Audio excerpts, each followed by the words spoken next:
Cuma günümüzler menен, hormatly okuyucular. Hazır sizlerge birinci Kırgız Respublikası boyunca bilim gününe arkalgan açık sabaktı. Kırgız Respublikasının memleketlik sekreteri hormatly Aslanbetov Suyunbek Safarbekovich ötü.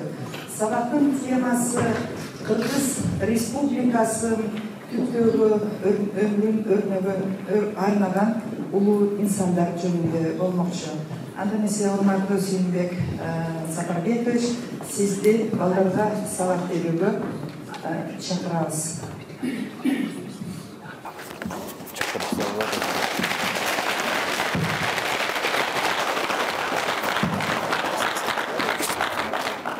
Арыбаңыздар, саламатсыздарбы, урматтуу окуучулар? Мен силердин мектепке ушуну менен экинчи рет келип атам. Силер менен жолугушкам. Бүгүн дагы абдан кубанычтуу күн. Убакытты текке кетирбейдик. Кыргызда айтат, буканы мүйүстөн кармайлык деп. Тезирээк баштайлы деген сөз. Ыкчам баштайлы деген сөз. Мына бүгүн 2 сентябрь. Мугалимдер, окуучулар чогулуп, жаңы өрөпкүп, жаңы билимди өстөгө умтулганы турабыз. Мен эски бүгүнкү тема боюнча кеп баштап берейин. Урматтуу окуучулар, биринчи суроо биздин заманга чейин эле, бүгүнкү 100 жылдыкка чейин эле бизде мугалимдер болгонбу, балдар окуганбы деген суроодон баштайлык.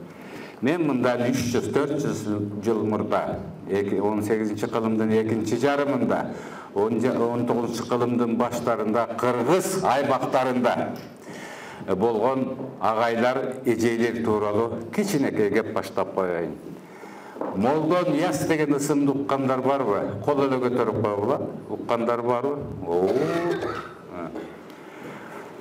Бизде Ариф тааныган китеп окуган адамдын баары молдо дешкен, көпчүлүгү башкача түшүнүктөр менен булар дин таркатуучулар деп да ойлошкон. Бирок молдо Кылычтан баштап берейин. Молдо Кылыч деген агайыбыз мындан 200 жыл мурда өзүнүн куржунуна чыбыкты сындырып, сызыкты жылдырып, үңкүргө 7-ден 8-ден 9-дан балдарды алып барып алып, кадимкидей окуткан экен.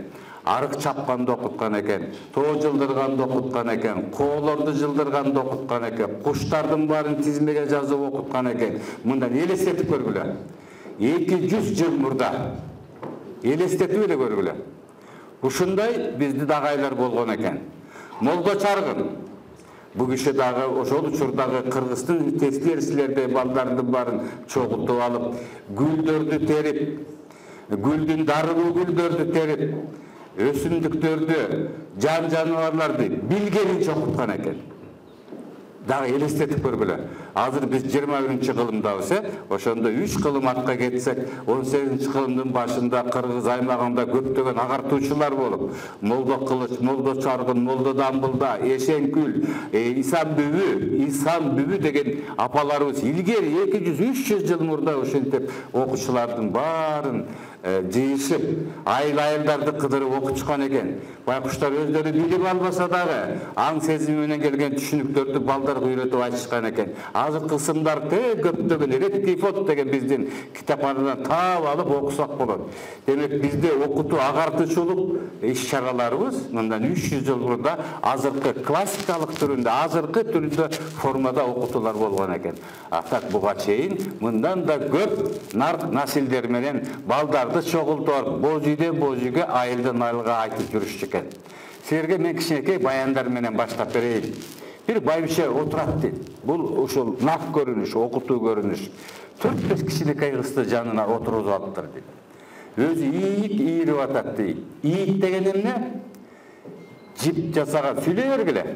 Жип түргөн, жипти жүндөн жип кылып, ийирип отуруп, жанында балдар менен отурса, четтеги божүйдөн 2 кыз чыкты дейт. Жеңеси менен кайын сиңдиси. Акырын чыгып келип, кылапчын көтөрүп келип, бирөө биринин чачын жазып, суу куюп, бирөө башын жууду дейт. Андан кийин экөө алмашты дейт. Байбише карап отурат дейт. Экөө алмашкандан кийин бир дагы сууну жерге чачпай, акырын коңундук жерге төгүп койду дейт. Дөңдө карап отурган байбише айтып атат дейт. Ананып кетейин, наркыңдан, адериңден. Eç kim görбөсө дагы чачын сууган сууну чачпаган. Бейдайрат жерди баспаган, наркыңдан айланайын кыздарым карагылачы деп. Кыргызда, Кыргыздын кыздары, мен чачымдын суусундагы, башымды жоган сууну дагы бей начар жаман көрүнгөн жерлерге чачпаган элдин тукумумун деп сыймыктанышат экен. Баспаган элдин тукумумун деп сыймыктанышат экен. Мына ушундай бизге бул заманга чейин эле биздин агартуучулар, окутуучулар өздөрүнүн билими жок. Мына ошолор келип кыргыз журтунда, наркында, салтында бир нече кылым мурда эле ушул окутуулар жүргүзүлгөн. Эми биздин журт аталары жөнүндөгү кеп бүтө. Аркамда жазылып турат. Баарын тең окудуңуздар. Мына ушул аталарыбыз 21-22 жаштарында ЦК, ошол убакта большевиктер партиясынын учурунда, Сталиндин учурунда Кыргызстанда көптөгөн маселелерди орчойто, оркойто коюшуп, 22 жаштарында менин өлкөм эркин болуш керек. Менин өлкөмдүн сызып койгон сызыгы болуш керек. Менин өлкөмдүн башка өлкөлөр менен болгон карым-катнаш мамиле кызыгы да болуш керек. Менин өлкөм чектешкен өлкө. Кытайлар менен, орустар менен башка өлкөлөр ушундай маселелерди Москвада, Кремльде маселе коюшкан экен. Биз анын баарын билбей калат болчубуз. Мындан 17 жыл мурда Жусуп Абдурахманов деген атабыздын дневнигин окуп отуруп, ошого Сталин өз колу менен тапшырма жазып, Орджоникидзе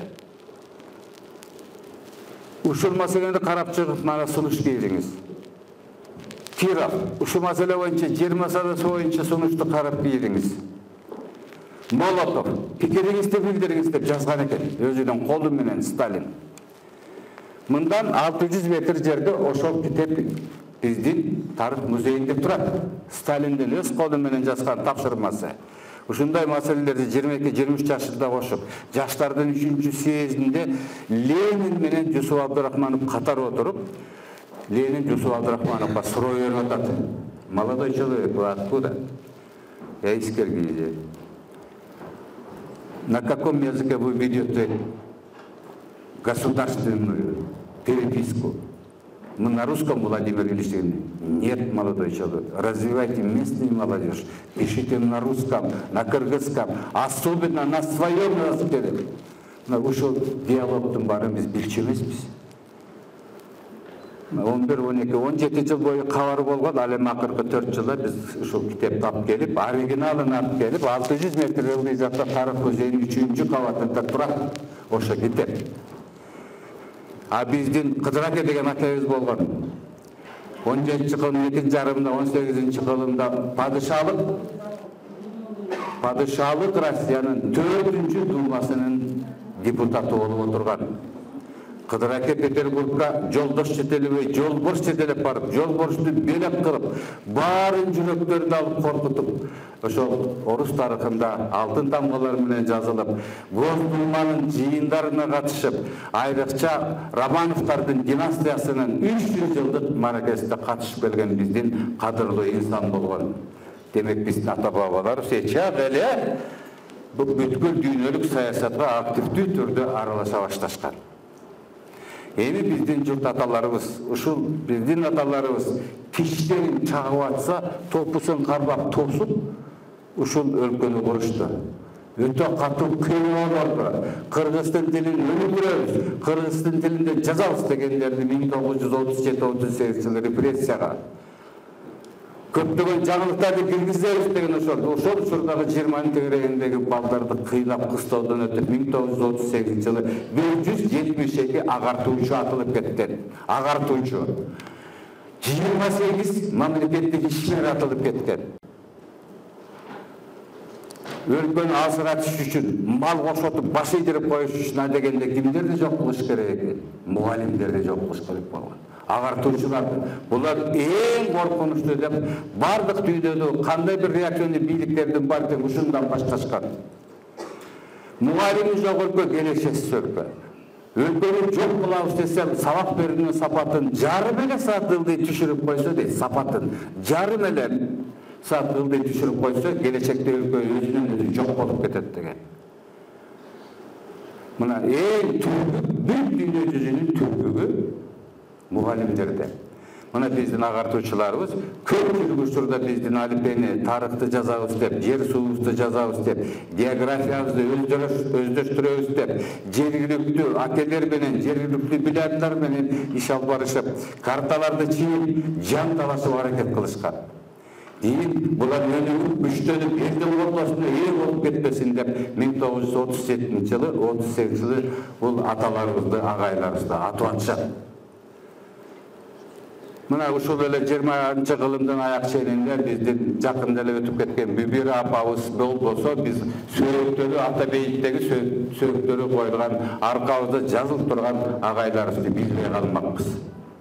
Негизи биздеги салт, биздеги окуу, биздеги келечекке умтулуу башынан эле ушундай чоң молдолорубуз менен, агартуучуларыбыз менен, заманды көрүп айтуучулар менен ушу күнгө келип жетип отурабыз. Мен мугалимдер жөнүндө токтололук. Көчөдө жаш мугалим кетип бара жатып, өзүнүн агайын көрүп калат экен. Агай, саламатсызбы деп чуркап барат экен. Ой балам жакшы, чоң жигит болгон турбайсызбы дейт экен. Сиз мени тааныдыңызбы агай дейт экен. Ой балам, миңдеген окуучулардын баарын мен тарбиялап өстүрдүм, чоңойттум. Кайдан билем? Ошо менин миңдеген окуучулардын бирисин болсо десе, жок, агай, сиз мени таанышыңыз керек. Мындай окуя болгон дептир. Сабак башталыптыр. Сабак башталганда бир окуучу жакшынакай саат тагынып келет экен. Аны көрүп калган экинчи окуучу, аябай кызыгып, менде да ушундай болор бекен деп, танапис убагында ошол саатты алып чөнтөгүнө салып алат. Бир аздан кийин чатак башталат. Саат жоголду болупчу. Чатак башталат. Башталгандан балдар деп агай кирип келет дагы баарын тынчтып туруп, бизде саат жоголду дейт. Анан бүт окуучулардын баарын сахнага чыгарып, баарыңар көзүңөрдү таңгала дейт экен. Агай. Анан баары көздөрүн таңгандан кийин баарын чөнтөктөрүн кыдырып келип, баягы саат салып аткан окуучунун чөнтөгүнөн саатты алып, агай катары менен аягына чейин чыгып издеп чыгат экен да. Окуучулар сабакты баштайбыз, саат табылды деп сабак башталат экен. Баягы саат таап алган азыр уятым чыгат. Шерменде болдумда кызарып татарып тердеп отурганда агай билгиспей эле саатты улап кете берет экен. Мына ошондо сиз мени абийелимди сактап калгансыз, элге уят кылбай, уурун дедирбей сактап калгансыз агай. Эми мени таарыңызбы? Жок балам, мен дагы көзүмдү таңып алып анан чөнтөгүңөрдү аңтаргам деген экен. Каршы мугалимди. Балам, мен каяктан билем, мен дагы көзүмдү таңып алгам. Силер де көзүңөрдү тагып, кийимиңердин чөнтөгүнө саат алганды мен билбейм деген экен. Мына агайдын караса кан чыккан, кармаса жан чыккан Улукбек деген баатыр Орто Азияда правительден сырткары дагы, падышалыктан сырткары дагы агартуу жаатында өтө катуу көп иштерди аткарган. Улукбектин обсерваториясы деген ошондой илимий борборду курган, жазуу маданиятын өнүктүргөн, ошол эле учурда каардуу жоокер болуп, ошол жердеги чөлкөмдү башкарган адам өлөрүндө бир эле өтүнүштү суранат экен. Мен өлгөндө мен агайды бутун жастантып көмгүлө деп. Мына ушундай биздин агартуучуларыбыз, ушундай биздин келечекте ойлогон аталарыбыз, бабаларыбыз ушинтип ушу күнгө чейин бүгүнкү кырдаалдагы жагдайга чейин келип жеттик. Автономиялык тарыхтын учурунда акыркы 100 жылдын ичинде кылымдап баспаган убакытты басып өттүк. Тез эле өздөштүрдүк. Пландоо саясатын башыбыздан өткөрдүк. Борбордук экономикалык саясатты борбордоштуруу, тил саясаты, мектеп саясаты деге эле коюусу баардык адамзатты кандай экономикалык формациядан кийинки экономикалык формацияларга кантип өткөн, ушул сыяктуу ар кандай коомдук түзүлүш көрүнүштөрдү биз 100 жылдын ичинде ыкчам басып өтүп, азыр дүйнөлүк коомчулук менен, дүйнөлүк эл менен кыргызча айтканда тең ата болуп отурабыз. Кыргызча айтканда баары менен атаандашып отурабыз. Бизди дел баарыбыз тең ушул бир дагы адамзатты өнүгүп келаткан адамдан артта калган эмес, ашсашып кетсе дагы артта калган эмес. Мына ошол ыкчам доордо жашадык акыркы 100 жылдыкта бүгүнкү биздин көрүнүштү, бүгүнкү акыбалды, бүгүнкү социалдык экономикалык формациябызды, өнүгүү формациябызды эске алып айтсак, ошо чогуу дүйнөлүк маданиятта, дүйнөлүк саятта чогуу келе жатабыз. Мына ушундай ушундай элдерден бизди калтырбай, бекемдеп бизди терең өстүргөн, бизге күч кубат берген жана биздин келечекти түзгөн ата бабаларыбыз ушул бүгүнкү 100 жылдык мааракенин негизги каармандары болуп эсептелет. Андан кийинки биздин 33 жылдык. Мына бул жылдары биз үчүн бир топ эле оор болду. Көптөгөн калыптанып калган биздин баалуулуктар талкуулана баштады. Мен деген сөз пайда болду. Менин адвокатым, менин юристим, менин директорим кыргыз эч качан интип сүйлөгөн эмес. Биз элге калышып ушинтип, биз дагы ушундай деңгээлге жетип, ошол учурда көптөгөн тарбия багытындагы окутуу багытындагы көп нерселердин баарын оңурайтып жок кылып алдык. Эми жанталашып, кайра наркыбызга, салтыбызга келели деп атабыз. Эмне үчүн биз азыр нарк саясатын улантып атабыз? Акыркы 10 жылдын ичинде 92 өлкө биз артыбызга кайталык, өзүбүзгө кайталык, тилибизди, маданиятты сактайлы деген тайызда указдарды, мыйзамдарды жана башка жоболорду кабыл алды. Бул акыркы 10 жылдын ичинде жанагынча өлкө туруп эле аркасын көздөй кайрылып атат. Орус Федерациясы 3 жыл мурда, Молдавия, Азербайжандар 2 жыл мурда, биз дагы 2 жыл мурда нарк тууралуу указдарыбызды кийинки артыбызды билелик деген указдарыбызга кайтарып атабыз. Эмне себептен? Көрсө биз дүйнө элдеринин ичинде өзүбүздү кантип тааныта алабыз? Ал улуттук наркыбыз, салтыбыз, адатыбыз, бизде абир, намыс, ар, уят, тил, дит деген кандай болгон? Мына ошолорду өзүнүн наркы салтын белген гана билген эл башка салтты, башка адаттарды, башка маалыматтарды ээрчибейт экен. Каганат доору дейт. Хан өлгөндөн кийин анын 3 баласы артында калып, эл чачырап атат дейт. Башкарган киши жок, кой деген кожо, ай деген ажо жок дейт. Ошондо Кыргыздын данышмандары чогултуп, Зымырык хандын 3 баласынан эле тандап алалычы. Өлкөбүздү башкара турган кишини деп 3 баласын чакыртып туруп, балдар, калкты башкарам десеңер, калктын казынасына эмнени саласыңар? Ошону көтөрүп белгиле дейт экен. Эртеси күнү 3 бала 3 мүшөгүн көтөрүп алып, данышмандардын астына келип турат экен дагы. Улуу баласы айтып атат дейт, мүшөгүн төгүп, топурак төгүп. Калктын казынасына мен жер салам. Жери жок эл болбойт. Жерсиз эл тентип кетет, талаалап кетет дегенде данышмандар аябай ыраазы болот экен. Баракелде деп. Экинчи улуу мүшөгүнөн темир тезек, идиш аяк, ар кандай дүрүм тамактар, кийим кече. Анан данышмандар айтып атат дейт. Элдин кийими бүтүн, курсагы ток болсо гана умтулуп биригишет. Эл качан гана анын шаймандары болгондо гана иштешип бир өлкөгө айланышат дегенде данышмандар алдыма кетейин ай. Мыкты тарбия көргөн, элдин камын ойлогон, казынага ушуну салам деп көтөрүп келген экенсиң. Баракелде деп туруп ага кол чабышып, ал баланы да жактырышат экен. Үчүнчү баласы курчундун ичинен 3 китепти көтөрүп чыгат экен. Кыргыз наркы, кыргыз салты, кыргыздын тарыхы деп. Анан аталарга кайрылып айтат экен.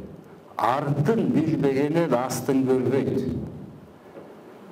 Салтын билбеген эл өлбөйт. Наркын айтпаган эл келечекти дагы көрбөйт. Мына нарктын ичинен чыккан ар кандай салттар, нарк ичинен чыккан салттары. Салт бул берене сыяктуу. Кыргыздын жүрүм-турумун жоболорго салып, бекитип, ууру кылба, ушак айтпа, улууга салам айт, жолду тазала, үйүңдү таза карма, адептүү бол, ыймандуу бол деген эрежелердин баары кыргыз макалында. Ушунун баары тең нарктан чыгып, улам нарк баяндар менен келечекке жеткирип айтып келе беришкен экен. Атадан атага, укумдан тукумга. Журтумду нарк бириктирет. Салтын билбеген эл көрүнгөн салтты ээрчип кетет. Тарыхын билбеген эл астын көрбөйт деп баласы чекчейип сүйлөгөнүн 3-чү баласы хан көтөрүп алган экен. Ошентип дүйнөлүк мамлекеттерде да көптөгөн ушундай нарк салттар болгон, бирок көчмөн биздин эл үчүн бул өтө касиеттүү көрүнүштөр укумдан тукумга балдарга чейин айтылып келген экен. Бир кичинекей байча ийиктин учу менен сазга окшоп турган жерди чийип атат дейт окуучулар. Анан атасын учкашып бараткан бала сурайт экен, ата бул апа эмне жерди тийгиле ойноп атат. Башкагылар ишин жокпу деп. Балам өзүң барып сурап кетчи, апа эмне кылып атасыз? Бала чуркап барып, апа, жерди тийгиле эмне кылып атасыз? Эмне эле сууларды ары бери жырып атасыз десе, байбиче жылбайып күлүп айтат экен, балам, мен булактын көзүн ачып атам. Булактын көзүн ачкан киши 100 кишини суудан өткөргөнгө бара бар. 100 кишиге тамак ичкенге бара бар. Келиндин 100 жолку жүгүнгөнүнө бара бар. Бул касиеттүү киши булактын көзүн дайым ачып таза кылып агызып коюш керек деген экен. Мына булактын көзүн дегенде ошочо сууларды бириктирип, оргуштатып булакты чыгарып ачып коет экен. Бул жөнөкөй нарк баяндар, маанисин карагыла. Бир боз үйгө жигиттер келип келди дейт. Төрдө аксакал отурат дейт. Кирген элдер жакшынакай кыргыздын мындай боюнда бар келини келип кыбыз кое баштады дейт. Жигиттердин бири, ата биз тияктан чаптык, бияктан сайдык, куугунчулар келиптир, өлтүрүп таштадык, кербендер барат экен, жарымын тонап алдык деп дарышманга айтып беришет экен. Баягы келин кымыз куюп атып ордунан козголуп, кайра кымыз куюп берип, жер таянып ордунан араң турат экен. Аны байкап калган абышка келин сыртка чыгары менен жигиттерге айтып атат дейт. Чаптык, сайдык, тонодук деген сөзүңөрдү токтоткула. Курсактагы баланын көзү ачылып калган турбайбы? Курсактагы баланын кулагы ачылып калган турбайбы дейт экен. Келин кайра келди дейт, жигиттердин баары майрамдап жакшы сөздөргө өтө баштады дейт. Эми ошо карыянын өткөн кылымда айтып аткан сөзүн карагыла. Балага тарбияны курсактан баштайбыз деп. Кыргыз наркында салтында 6 ай болгондо гана кыргыздын келиндери жер таянып турушат экен. Эми ошону абышка барып баалап, болочоктогу баланын, болочоктогу перзенттин камын ойлоп атат. Жакшы сөз сүйлөгүлө, сайдык, сойдук, чаптык дебегиле деп. Кыргыздын дагы бир төрөсү бар экен. Токсово деген төрөсү. Кыргыз, Кытай, Орус чегинде кызмат өтөйт экен. Баарына бирдей мамиле кылат экен. Абдан калыс болот экен, ошончолук элдин оозуна кирип Кытай чыгыш провинциясынын жетекчиси чакырат экен дагы. Урматтуу Токсово төрө, чоң кызмат өтөдүң. Биз сага Кытайдын кызыл чок топусун кийгизебиз. Бул топуну кийип жүргөн киши Кытайдын каалаган жерине барат. Каалаган эшигин ачат. Каалаган жерде өзүнүн нарк саясатын айтып сөзүн чачат. Берекелүү болот. Бул сиздин дип азыркы тил менен айтканда дип паспорттон да күчтүү мамлекеттик белги экен. Анан элчи айтат экен. Токсово төрө калпагыңызды чечиңиз. Биз Кытайдын кызыл топусун сизге кийгизебиз дейт экен. Токсово төрө карап баш чайкап коет экен. Бир аздан кийин түшүнбөй калдык деп ошол церемонияны салтанатты байкап отурган Кытай чыгыш провинциясынын өкүлү өзү басып келет экен. Тилмечке айтат экен, котормочуга, переводчикке, силердин тил менен айтканда. Айткының, біз қастарлап атабыз, сыйлап атабыз, ең чоң белги берип атабыз, мамлекеттик белги. Аны топусунан бардык кытайлар тааныйт, бардык эшиктер ачылат. Калпагын чечсин, біз топуну кийгизели дейт экен. Сөздү Тилмеш Токсово төрөгө которот. Токсово төрөк ушу сөздүн баарын угат экен дагы. Менин калпагым керек болсо, башым менен кошо кесип аласыз. Мен калпагымды чечпейм. Мына эч кандай философия, диамат, история, философияны политэконом окубаган 18-кылымдын 2-19 кылымдын башында жашаган кыргыздын төрөсү калпагынан өзүнүн өмүрүн калпагынан дагы ылдый коюп, калпагын кастарлап кыргыздын эң белгиси ак калпагымды чечпейм деген экен. Атын буруп алып бастырып жүргөндө 4 ат кошулган араба менен топун ортосуна салып алышып, аркасына жеткирип келген экен. Мен 4-5 эле сүйлөм айттым. Мына эмдичи кыргыз калпакты кастарлайт, маанисин көрүп алгыла.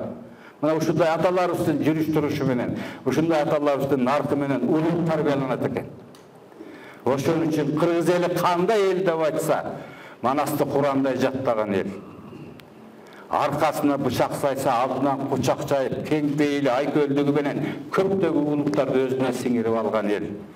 Маңдайы алыстан көрүнгөн, маанайы майрам боруп төгүлгөн, келинге шылтап керегеге кеп баштаган, уулга шылтап ууруга сөз таштаган, түндүгү бийик, түшкөндөрү ыйык, көз үстүндө төрөлүп, ат үстүндө өлгөн Манасты Курандай жактап өзөк турган өлмөс эл экен деп бизди сыпатташат.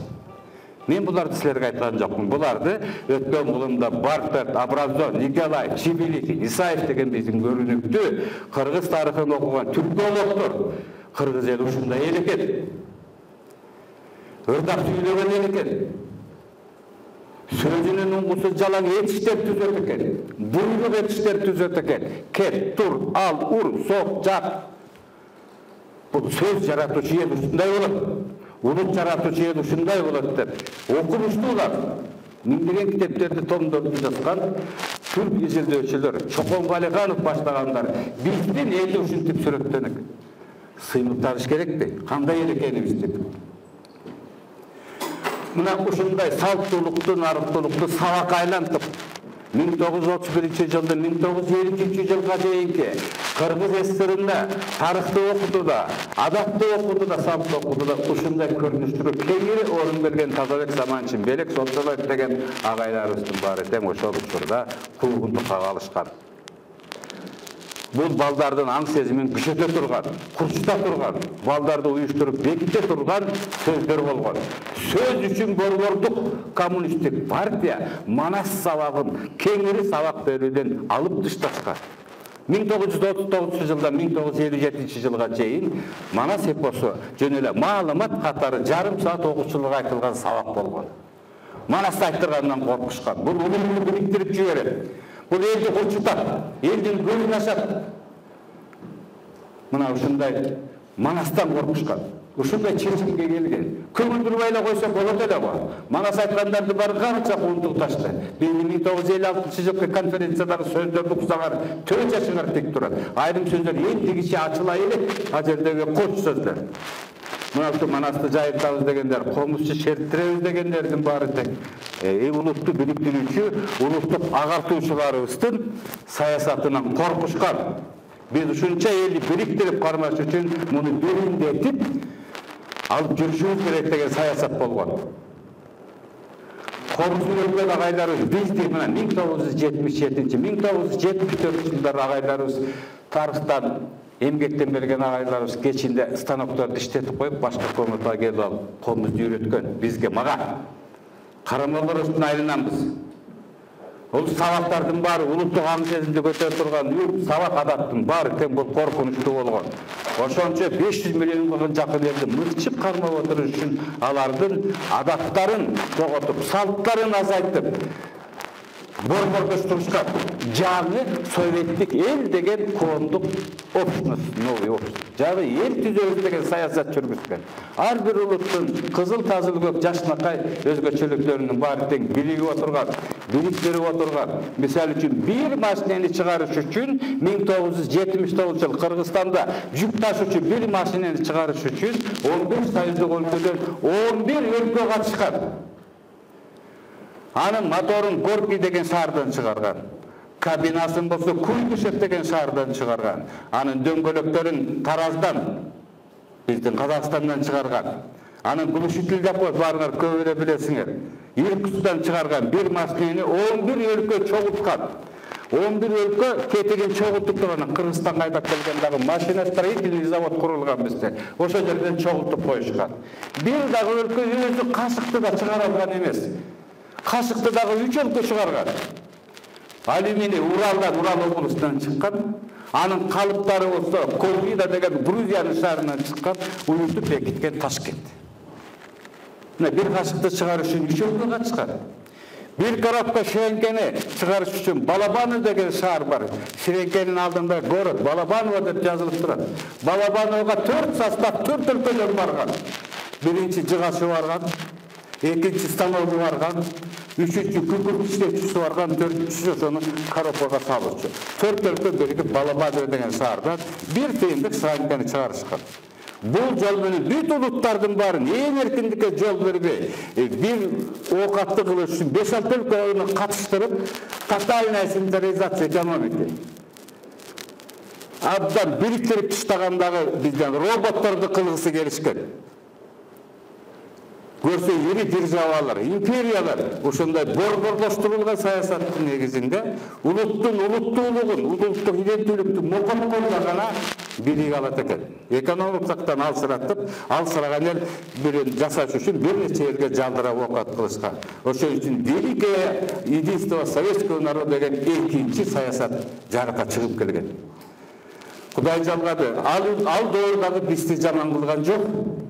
Бириктик, үйлөндүк, бизге таасири абдан эле жакшы болду. Бирок бул убактылуу көрсөткүчтөр эле. Мына ошол акыркы 33 жылда эмнени басып өттүк дегенде биз ушинтип борборлоштурулган экономика, наркка, салтка сук курулган саясаттардын баарын башыбыздан өтүп, коммунисттик партиянын съездерин бардык жерлерде кайталап жасып, миң кайталап жасып, ар бир колхоздо секти коммунисттик партия болгон. Комсомол уюмдары болгон. Эртеден кечке партиянын чечимдерин окуп отурчубуз. Эмне үчүн биз азыр өзүбүздүн салтыбызды эртеден кечке айтып айткандан уялабыз? Мына ынтымак, бакыт, таалай деп ушунун баарын тең улантып, Европада философтор азыркы айткан түшүнүктөрдү томдорго айлантырып, жүздөгөн томдорду жазган. Кыргыз минтип эле койгон. Бактылуу болуш, бакыт деген эмне десе, бир кыргыздын карыясы минтип айтат экен. Бакыт анга түшүп калат экен. Бир кезде атчан жакындайт экен. Жакындап келип, айланайын, жардам бер, сураганыңды берейин, мен бакытмын дейт экен. Анда мага бийликти бер экен, тегерекке тартипти орнотом, аңдардын баарын көндүрөм дейт экен. Бийликти берип коет экен бакыт. Колун сунса кетип калаткан бийликке жеткен киши. Дайыр аттын дүгүртө болуп анга жакындайт экен. Айланайын, жардам бер, мени чыгарып кой дейт экен бакыт. Сен мага байлык бергиниң, сен мага алтын, күмүш, жер бергиниң, ушу жерден жол саламын, көпүрөлөрдү саламын, сиз кулабагандай кыламын деп андан байлыкты сурайт экен. Бакыт да ал шакала колуна байлыкты карматат экен. Бир чай кайнам убакыт өткөндөн кийин бир киши унчукпай келип туруп эле анда жаткан бакытты сууруп алып, аты минип алып алдыга жөнөйт экен. Аркасынан бакыт ээрчип алат экен. Аба мени алчы деп. Кармайын десе карматпайт. Салып алайын десе зат эмес. Бакыт аркасынан ээрчип алат экен ошо кишини. Мени ал. Бакыт аркасынан ээрчип алат экен, жанына алат экен. Ал киши бактылуу болот экен. Бара-бара колуна бийлик да өтөт экен, бара-бара колуна байлык да өтөт экен. Ошентип биз бактылуу болушубуз керек. Бактылуу болгон кишинин колунда бардыгы болот деп кыргыздын эчтекеге окубаган агай эжейлери, аталары, данышмандар бакыт түшүнүгүн ушинтип кылым карытып айтып келген экен. Что такое счастье деп Фейербах, Гольде эмне деген окумуштар жүзгө жакын томду жазышты. Бакыт деген эмне деп. Биздин аталарыбыз бул ой тутумдарды мындай эле айтып атат. Азыр ынтымактуу бололук, ынтымакты жүрөлү деп коебуз. Кыргыздан илгери сураптыр, бул ынтымак деген эмне, бул кандай түшүнүк деп. Жоопкерчилик заман дейт. Барыңар угулуп атабы? Элден ынтымак кетип, бирине бири кыргый көзүп, кебетейин силкип, кыргый абак болуп, жактырбай, биз көбүрөөкпүз, кийимибиз бүтүн, тонубуз жакшы деп. Ынтымак ырып кете баштайт экен. Анан бир карыя элимди утуп баратат. Ошентип төрүшүктөр өтүп кетебизби? Кой мен элиме ынтымак издеймин, ынтымак тилеймин деп үйүнөн бөлүнүп чыгып, жүрөктүү үйдөн жүлүндөй түтүн чыгарып конуп отурса бир киши келет экен, эшикти чертип. Ассаламу алейкум апате, менин атым Таалай дейт экен. Ананып кетейин, атым кандай жакшы, жарк эткен деп чай берип, нан ош тийгизип узатат экен. Бир аздан кийин дагы бир киши келет экен, эшигин чертип. Ассаламу алейкум, арыбаңыз, ата дейт экен. Менин атым Бакыт, Таалай, аркамдан баары ээрчип келе жатат. Мен ушундай кишимин дегенде кымыз берип узатат экен. Таң агарып батып, тараза жылдыз батып калганда, узун калпакты кийген, көп нерсени билген, кашы өсүп кулактын сыртына кеткен, сакалы өсүп киндиге жеткен карыя. Сулуу тораттай судун буспай зыңгырап, акырын, ассаламу алейкум карыя, менин атым Ынтымак дейт экен. Ошондо карыя ыргып чыгат экен өзүнүн үйүнөн. Айланып кетейин, ынтымак болсоң конуп кетчи. Айланып кетейин, ынтымак болсоң жатып кетчи. Конушуң жарашса, үйрүшүң жарашса, элимдин улуу мейманы бол деп атын алып түшүрүп ынтымакты алып калат экен. Ынтымак калганын узап кеткен бакыт, таала, ийгиликтер аттарынын башын буруп, ынтымак кайсы жерде болсо, азыркы түшүнүктөр, бактылуулук, таалайлуулук, көсөмдүүлүк кайра чогулуп келет экен. Балдар уктуңарбы? Ынтымак деген ушундай түшүнүктөр биздин бабаларыбыз мындан 2 жыл мурда ага эже жокту окуучуларды, балдарды чогултуп алып ушинтип кеп айтышчу экен. Мисал келтирип коюшчу экен. Муну ал убакта эч ким жобок көчүрмөс экен. Азыр ынтымак түшүнүгүн, бакыт, таалай түшүнүктөрүн окуш үчүн вуздарды бүтүш керек. Исбат, диаматтарды окуш керек, телек, философиялык билимдерди алыш керек, Европа түшүнүктөрү менен чыгыш түшүнүктөрү салыштырыш керек. Ынтымак деген эмне? Бакыт деген эмне? Уят деген эмне? Абийир деген эмне деп.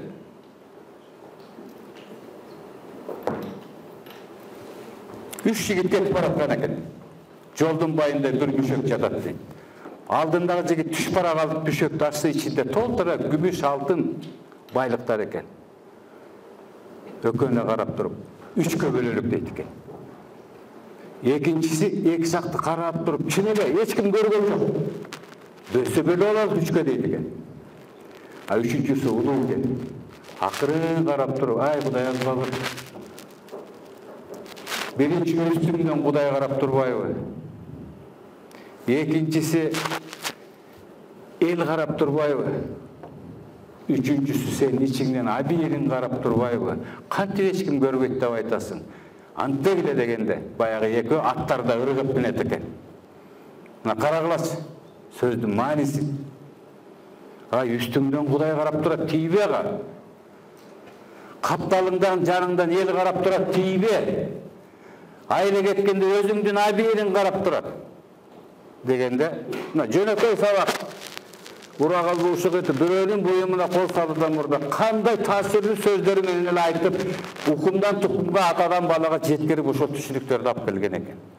Мушул бүйүр кызыткан дил баяндарды, бүйүр кызыткан ушундай сабактарды биздин 100 жылдыктын негизги каармандары болгон аталарыбыз өздөрүнүн адабияттарында, билимдеринде, тарыхтарында жазып өтүшкөн экен.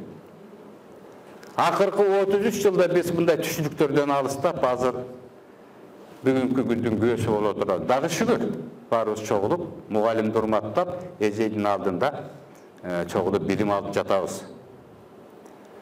Силердин курактагы бир бала апасын тамактануучу жерге, азыркы тил менен айтканда кафеге алып берет экен. Апасы 90го чыгып, колу башы бир аз кылчылдап калганго, тамак жеп атып, тамагын биягына тийгизип алат экен. Бала акырын жүз арчысы менен арчып коет экен. Экинчи жолу да тамак келгенде калчылдап отуруп чекесине тийгизип алат экен. Чачынын самайын апасыныкы мындай жылдыр, анан кайра тазалап коюп, анан өзү отуруп алып тамактандырат экен. Тамактанып бүткөндөн кийин апасын жетелеп чыгып баратса, бурчта отурган бир карыя балам токточу дейт экен. Сен ушу жерге дейт, 2 баалуу нерсеңди унутуп чыгып баратасың дептир.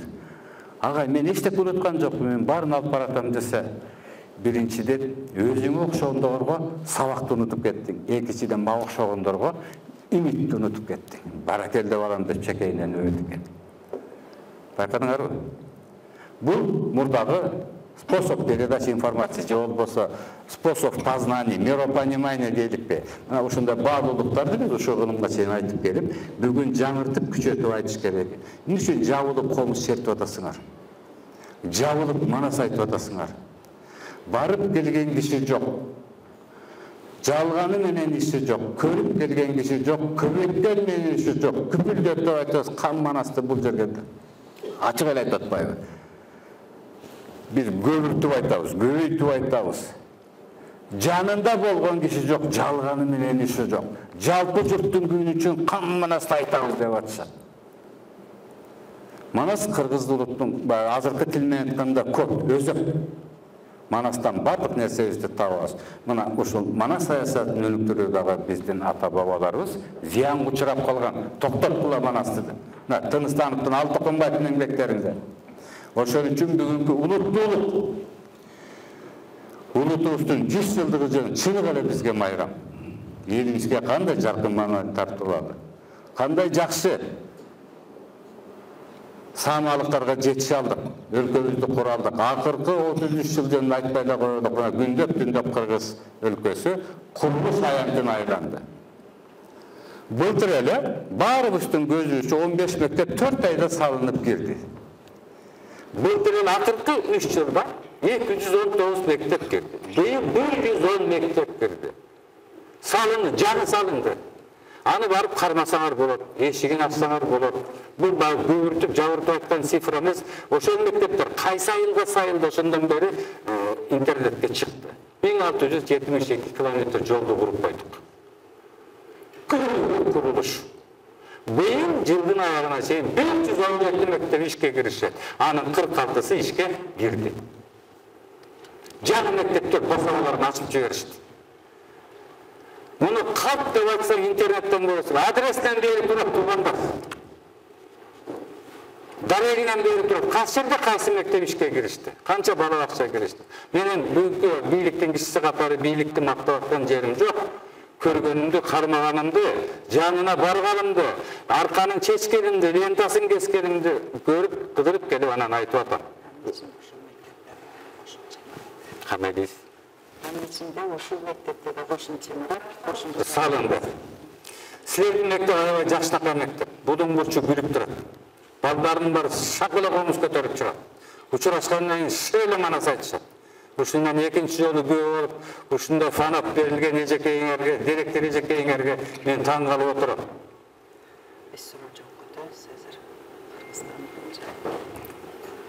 Менин сөзүмдү кичине түшүнгөндөр оң колуңарды көтөргүлө. Жакшы түшүнгөндөр сол колуңарды көтөргүлө. Эске сактап калдык дегендер кол чапкыла.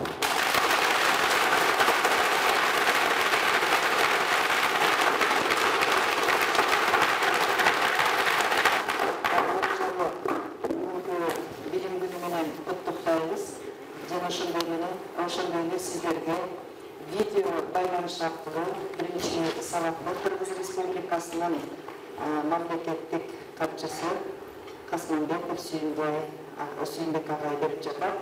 Андан эсе ушул Кыргыз автономиялык областын түптөгөн аталар боюнча сабакта суроолор барбы? Бүт Кыргызстандын окуучуларына кайрылам. Жазсаңыздар болот, атыңызды айтып бере бериңиз. Саламатсыздарбы? Менин атым Умар. 10-чы В класынын окуучусумун. Менин суроом Сүйүнбек Сапарбекович агайыбызга. Ал менин суроомундайча, эгемендүүлүктү алгандан бери Фрунзе Бишкек аталды. Бирок азыркы учурда борборубузда дагы эле СССРдин учурундагы көчө райондордун аттары өзгөрбөй келет да. Эмне үчүн жана ошондой эле 100 жылдыктын шарапаты менен алардын аттары ошол улуттук атоолор менен өзгөрсө деген ойдомун. Ошого сиздин ойлоруңуз кандай? Кыйын бара келсиң аябай. Мындай суроого биз да кетенчиктеп турабыз, коркуп турабыз сөз баштаганда. Туура айтасың, биринчи биз илгери Бишкек шаары деп аталганбыз. Райондук маанидеги чоң шаар болгон. Көпөстөр, соодагерлер, жол түйүндөрүндө иштеген кызматкерлери, байланыш кызматкерлери биринчи жайгаша баштаган ушул биз Бишкек шаарыбыз болду. Андан кийин Кыргыз тарыхында, Кыргыздын соңку тарыхында көрүнүктүү ролду ээлеген Михаил Фрунзе деген инсандын атын алдып, булар жанын үрөп күнү-түнү иштеген мыкты өзүнүн ушунун ошол учурдун каармандары болгон, күчүрмөндүүлү болгон кыргыз эли урматтап, сыйлап, азтектеп, анын ысмын өзүнүн борборуна коюп алышкан. Эми акыркы 30 жылда көптөгөн өзгөрүүлөр болду, шаарлардын аттары өзгөрүп атат. Негизи жеке өзүнүн биздин элибиз өзүнүн тарыхый аттарын алып жүрсө деген тилек кылам. Адамдын аттарын байма-бай кое бергенге мен каршымын. Мындан бир 100 жылдан кийин бир дагы Орто Сай, Көлгөпүрө, Таш Жарак, Таш Булак деген аттар жоюлуп эле Ташматы, Эшматы болуп кетсе мен корком ошондончу. Ошон үчүн тарыхый аттарыбыз калса экен деп үмүттөнөм. А биз 100 жылдан кийин адамдын аттарын кое берсек, биздин өлкөбүз, жалаң көчөлөрүбүз, айылдарыбыздын баары тең ошол адамдын атынан айланып калышы мүмкүн, корком ошондон. Эми эмне үчүн кылбай атабыз? Мына бүгүн биз Киевский деген көчөнү урматтап өчүрбөй алып жүрүп, бизде 4 район, 4 көрүнүктүү ошол учурдагы ошол учурда элдерине кызмат кылган, кызматтөгөн адамдардын аттарынан алып жүрөт. Күндүн учурунда бул бириз болгон тилектештик, орус эли менен, кыргыз эли менен көптөгөн. Бириз аздектегендик, сыйлагандык, урмат тутуп, кадырлап, ушул көрүнүктүү орус инсандарынын аттары ушу биздин бүгүнкү чейин көчөлөрдүн атында турат деген түшүнүктөрүбүз бар. Достук мамилелерибиз бар. Биз да аларды кубантып отурубуз керек. Мисалы үчүн Минск шаарында 9 кыргыздын аты коюлган. Совет Союзунун батыры Азаналиев борбордук көчөсү, Жумабек Ниязов дагы бир иши кылып, Минскиде жана Беларусь өлкөсүндө кыргыздын атын алып жүргөн 9, Москвада 17, Киевде дагы кыргыздын аттарына, кыргыздын каармандарына байланышкан көчөлөр, мектептер бар. Бул тилекке каршы бул маалыматтар терең тараган эмес. Анан биз башкаттарды алып жүргөндөй сезиле беребиз. Ошон үчүн маалыматты кеңейтип айтышыбыз керек. Бул болсо элдин иши, кеңештердин иши, жогорку кеңештин иши. Балким бул аттарга өзгөртүүлөр, толуктоолор киргизиши мүмкүн балам. Чоң рахмат.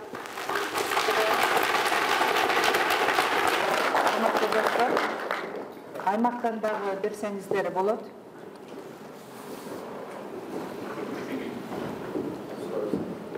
Суроолор барбы дагы? Бере кой. Саламатсыздар, урматтуу коноктор. Мен Сайбаев Баир, 11-Д класстын окуучусу. Менин суроом Сүйүнбек Сапарбекович агайга. Көптөн бери мени бир маалымат кызыктырып жүрөт, суроом ошого байланыштуу. Биз баардыгыбыз мамлекетибизди түптөгөн аталарыбыздын эмгеги чын эмес экенин билебиз. Ошол аталарыбыздын урпактары барбы? Урпактары бар болсо аларга мамлекет тарабынан кандайдыр бир жардам же колдоо көрсөтүлөбү? Булардын урпактары бар. Арабызда жүрөт, катышып, жашап, улантып, көбүнүкү жок болуп калды, бирок көпчүлүгүнүн урпактары бар. Алар биздин атуулар кандай жашаса, алар дагы ошондой жашашат. Аларга эч кандай өзгөчөлүктөр берилген эмес. Мурда булар эл душманынын баласы, мунун атасы тигиндей болгон деп кадимкидей 1953 жылга чейин куугунтукталган, кызматтарга көрсөтүлгөн эмес. Кем болгон башкалардан. Абдан жаман акыбалда жүрүшкөн. Кийинчерээк булардын баары акталды укум тукуму уланып, жаркырап, көгүлү кадимкидей ийгиликтерге жетишкендери бар, өсүп атышат, өнүп атышат. Буларга атайлап мамлекет тарабынан кандайдыр бир материалдык жардам көргөзүү жагы каралган эмес. Бирок мамлекет буларды улуу инсандардын урпактары деп кадырлайт, ардактайт, сыйлайт. Эл катары арабызда жүрүшөт.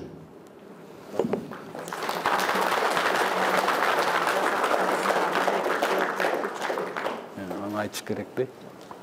Дагы урматтуу окуучулар, бере кой, атыңды айтып, бере кой.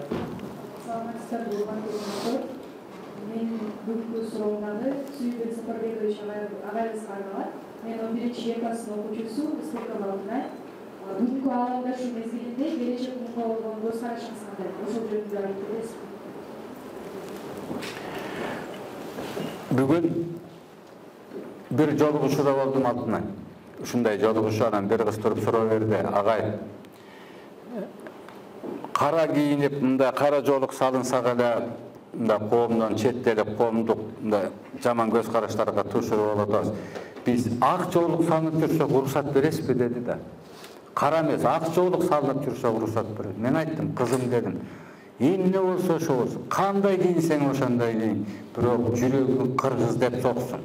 Мен кыргыздын кызымын деп айт. Мен мусулманмын деп, биз мусулманбыз. Бирок кыргыз экениңди унутпа, салтыңды унутпа, дилиңди унутпа, тилиңди унутпа.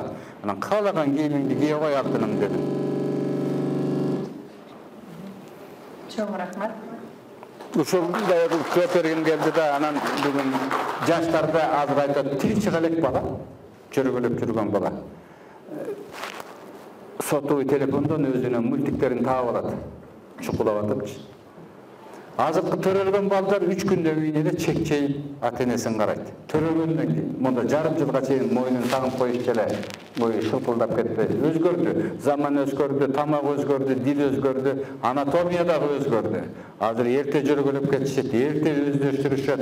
Ушул ааламдашкан заманда, санарыптешкен заманда бүт өлкө ошондой болбодук азыр. Соткасы жок, бир жок го дүйнөдө. Элден эмне кылып бөлүнүп турабыз? Салтыбызды сактоо менен, наркыбызды тутуу менен гана бөлүнөт экенбиз. Ошон үчүн 139 өлкө акыркы 5 жылдын ичинде жанагындай указдарды, буйруктарды чыгарып атат. Улутубузга кайталы, өзөккө кайталы, илгерки маданиятка кайталы деп. Великобритания королевасын сактап жүрүшөт. Королевасынын кийингени майрам, балдарынын туулган күнү майрам, улуттук майрам болуп кетет. Бүгүн королева ушинтип көчөгө чыгат экен деп, бүт Англия эли шариктерин көтөрүп чыгат. Сен нарксың, сен салтсың, Англия кандай болгон? Сенин жүзүңдөн көрөбүз деп 367 миллион долларды жөн эле кирип чыгып кийингенге тамактанга бөлүп турат өлкө. Япония император. Сен Япониянын улуу маданиятысың. Кылычын кармап алып, бурдагы селдерин байланып алып, жылына 2 жолу журтун аралап коет. Сен ушинтип басып да кой. Сен жапондуктарга көргөз, сен самурайдын тукум экениңизди. Жоолукту таштасы кылычы кесип кеткен ушундай күчтүү адамдардын өлкөсү экенин сен аркылуу билебиз деп анан улуттуктардын өздөрүнүн королдорун, хандарын сактап калып, эски кийимдерин сактап калып, мына Европада 20 өлкөдө королевство бар. Нарк. Азыркы Европа элдерине, укум тукумдарына көргөзөт, биз мындай киши болчубуз деп. Bizde ушундай маданият болгон деп, биз ушинтип өнүккөнбүз деп өздөрүнүн королдорун сактап, сыйлыктар менен баскан турганлар көйлөгүн алмаштырып кийип койсо, бул улуттук байрамга айланып кетет. Нарк.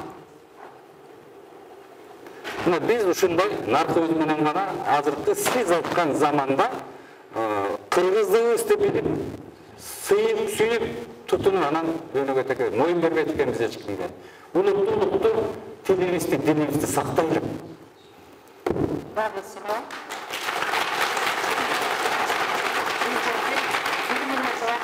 Урматтуу Сүйүнбек агай, сизге ушул кыргыз мамлекеттүүлүгүн түптөгөн аталарыбыз жөнүндө кеңири ачык сабак баяныңызга терең ыраазычылык билдиребиз.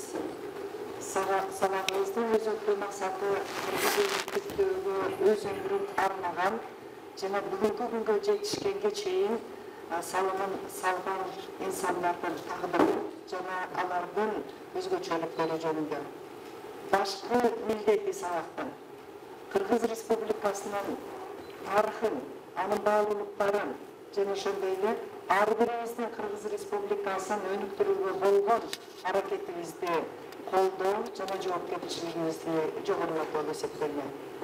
Биздин күтүлгөн сабактын натыйжасы ушул Кыргыз Республикасынын эң башкы кызматы госсекретардын башкы максаты ар бирибиздин өз өлкөбүздү өнүктүрүүгө, керек болсо өзүбүздүн атуулдук тарзыбызды калыптандырууга, жаңы билгичтиктерди, жаңы көндүмдөрдү калыптандыруу боюнча маалымат берди. Ошондой эле сиздерди дагы бул маалыматтарды талдөөгө, жаңы маалымат менен кабыл алып, башкалар менен бөлүшүүгө биз жетишет деп эсептейбиз. Биз мындан ары Сүйүнбек агайды айына бир жолу жалпы Кыргызстандын окуучулары үчүн биздин муундар баарлашуусу, биздин улуттук маданият, кыргыз мамлекетинин иденттүүлүгүн калыптандырууда кыргыз жараны концепциясынын атагында сизди ачык сабактарга, лекториялерге миңдеген окуучулардын катышуусунда чакырып турабыз. Сизге чоң ыраазычылык билдиребиз.